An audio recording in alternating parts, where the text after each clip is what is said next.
दहशतगर्दी के खिलाफ जंग विच पूरी कौम ने कुर्बानियां दे के साबित किया है कि असी कदी भी हार मनन वाले नहीं। असी ना सिर्फ अपने मुल्क अपने घर नूं अतगर्दी तो बचाउण दा अज़म रखने आ, बल्कि अपनी या बेगानी धरती नूं भी असी मकरूह खेड लई इस्तेमाल नहीं होण देवांगे। सरकारां फैसला किया है कि हुण जिहड़े लोग पाकिस्तान च दहशतगर्दी दीयां कार्रवाइयां कर रहे ने, उन्हां दा ताल्लुक भावें किसी भी गिरोह नाल होवे, उन्हां दी जड़ चंगी तरह पुट्टी जावेगी। इस सिलसिले विच पाक फौज की क्यादत ने भी हमेशा की तरह आख्या है कि असी अपनी धरती का तहफ़्फ़ुज़ करना चंगी तरह जानते हैं।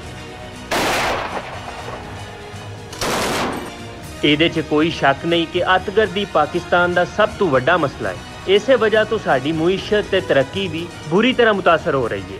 खासकर पाकिस्तान की तरक्की च हिस्सा पाउण वाले चीनी भरावां उत्ते हमलियां मगरों लाजमी हो गया है कि फैसलाकुन एक्शन लिया जाए। सियासी आगुआं उन्हां दा ताल्लुक भावें किसी भी सियासी जमात या नज़रिए नाल क्यों ना होवे, अतगर्दी दे अहम ते हसास मसले उत्ते सब दा एक मौकफ होना चाहिए है। ये वो मामला है जिहदे उत्ते सियासी पॉइंट स्कोरिंग की कोई गुंजाइश नहीं।